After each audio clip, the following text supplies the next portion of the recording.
नमस्कार दोस्तों, स्वागत है आप सभी लोगों का इंडियन फ्लाइंग के आज के इस नई अपडेट में। आज के इस वीडियो में आप सभी लोगों के साथ शेयर करने वाले हैं कि एयरलाइंस और ट्रैवल से कौन कौन सी बड़ी अपडेट निकलकर सामने आ रही है। पहली बड़ी खबर की जानकारी ले लेंगे जो कि दिल्ली एयरपोर्ट से आ रही है। दिल्ली एयरपोर्ट ने यहाँ पर एक नई एडवाइजरी जारी की है जो कि घने कोहरे और ख़राब मौसम को लेकर है। आपको बता दें कि यहाँ पर मौसम विभाग की तरफ से चेतावनी जारी की गई है कि दिल्ली एयरपोर्ट पर घना कोहरा हो सकता है, जिसको देखते हुए दिल्ली एयरपोर्ट पर जितनी भी फ़्लाइटें ऑपरेट होंगी वो फ़्लाइटें अफेक्ट हो सकती हैं। आपको बता दें कि उसके बाद दिल्ली एयरपोर्ट ने यहाँ पर एडवाइजरी जारी करते हुए बोला है कि जो लोग भी दिल्ली एयरपोर्ट से ट्रैवल करने वाले हैं वो अपनी फ़्लाइट की लेटेस्ट इन्फॉर्मेशन को जानने के लिए एक बार अपनी एयरलाइंस कंपनी से अवश्य ही बात कर लें। इसके अलावा फ्रेंड्स, यहाँ पर रिपब्लिक डे को देखते हुए एक और खबर यहाँ पर सामने आई है कि दिल्ली एयरपोर्ट पर अब केवल शेड्यूल फ्लाइटों को ही ऑपरेट करने की परमिशन दी जाएगी। दिल्ली एयरपोर्ट पर अब कोई भी चार्टर फ्लाइट या फिर ऐसी फ्लाइट जो कि अनआइडेंटिफाइड है उसको दिल्ली एयरपोर्ट पर लैंड करने की अनुमति नहीं दी जाएगी। फ्रेंड्स, आपको बताना चाहेंगे कि 26 जनवरी के सुरक्षा कारणों को देखते हुए दिल्ली एयरपोर्ट ने ये सारी जानकारी यहाँ पर शेयर करी है।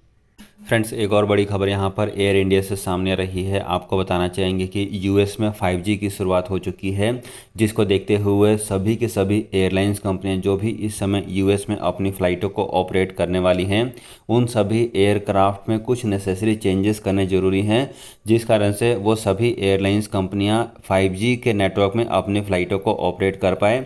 लेकिन वो चेंजेस अभी तक एयर इंडिया के एयरक्राफ्ट में नहीं हो पाए हैं, जिस कारण से एयर इंडिया अपनी फ़्लाइटों को लगातार कैंसिल कर रही है। अब तक एयर इंडिया के द्वारा टोटल 8 यूएस के लिए फ़्लाइटों को कैंसिल किया जा चुका है और आज भी यहां पर एयर इंडिया की तरफ से कुछ और नई फ़्लाइटों को यूएस के लिए कैंसिल किया गया है। फ्रेंड्स, आपको बताना चाहेंगे कि एयर इंडिया के द्वारा ये जितनी भी फ़्लाइटें कैंसिल की जा रही है उससे पैसेंजर्स को काफ़ी ज़्यादा परेशानी का सामना करना पड़ रहा है। आगे बढ़ते हैं और अगली खबर यहाँ पर डीजीसीए से जान लेते हैं। डीजीसीए यानी कि director general of civil aviation की तरफ से जानकारी शेयर की गई है कि भारत में रेगुलर इंटरनेशनल फ़्लाइटों को 28 फरवरी तक बंद रखा जाएगा। जी हाँ दोस्तों, इसको लेकर हमने एक सेपरेट डिटेल वीडियो बना दिया है कि डीजीसीए के इस नोटिफिकेशन का क्या मतलब है, जहाँ पर डीजीसीए रेगुलर इंटरनेशनल फ़्लाइटों को 28 फरवरी तक बंद रखने वाली है। उस बीच में कौन कौन सी फ़्लाइटों को ऑपरेट करने की अनुमति दी जाएगी। सो फ्रेंड्स, यदि अभी तक आपने उस वीडियो को नहीं देखा है तो वीडियो सेक्शन में जाकर आप उस वीडियो को देख सकते हैं।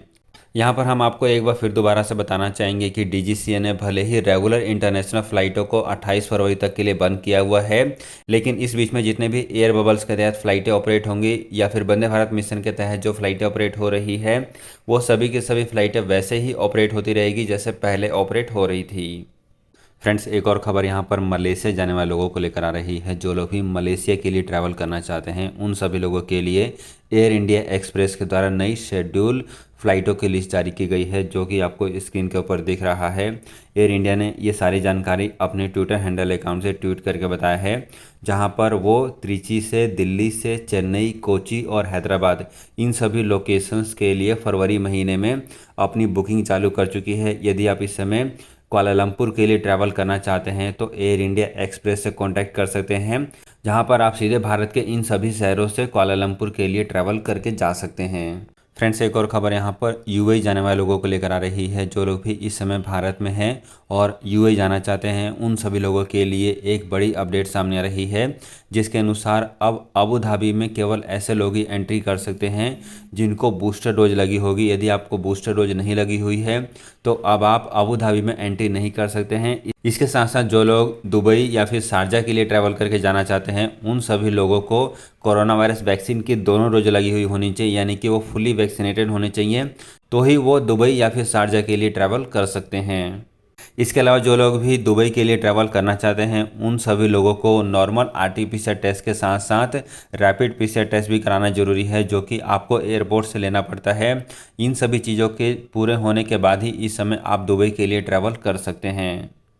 अगली खबर यहाँ पर कनाडा को लेकर जान लेते हैं। जो लोग भी इस समय भारत से कनाडा के लिए ट्रैवल करना चाहते हैं उन सभी लोगों के लिए ये कंपलसरी है कि कनाडा में जाने के बाद जब तक उनका कोरोना वायरस का नेगेटिव रिपोर्ट नहीं आ जाएगा तब तक उन सभी लोगों को क्वारंटीन में रखा जाएगा।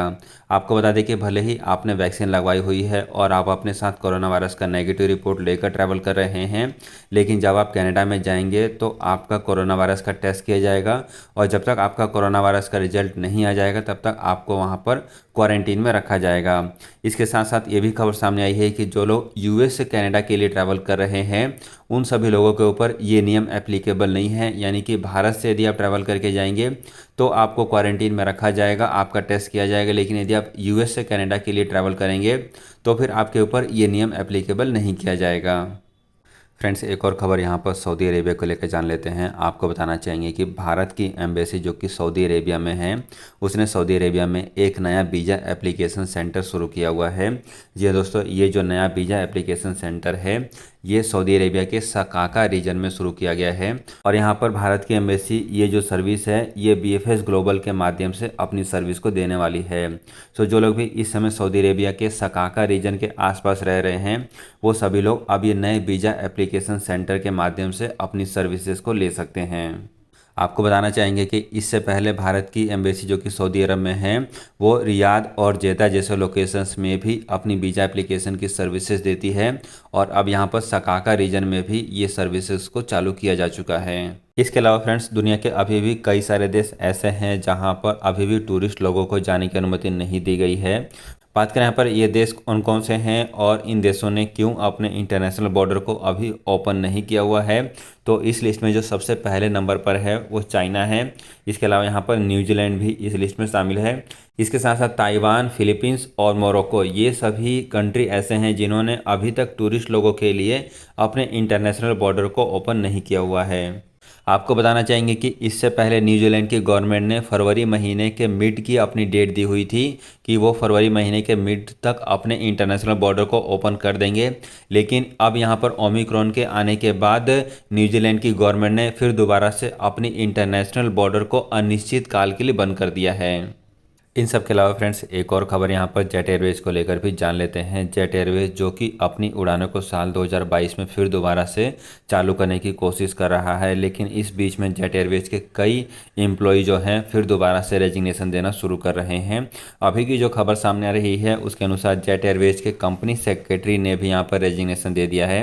जी हाँ दोस्तों, यहाँ पर जेट एयरवेज के कई सीनियर लेवल के ऑफिसर्स ने जेट एयरवेज से रेजिग्नेशन देना शुरू कर दिया है।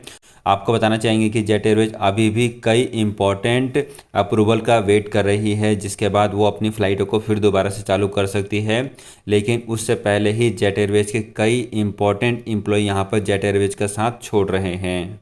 सो फ्रेंड्स, ये थी आज की एयरलाइंस और ट्रैवल से जुड़ी हुई कुछ बेहद जरूरी और काम की अपडेट। ऐसी और खबरों को रेगुलर बेसिस पर जानने के लिए चैनल को जरूर सब्सक्राइब कर लें ताकि आपको लेटेस्ट अपडेट समय पर मिलती रहे।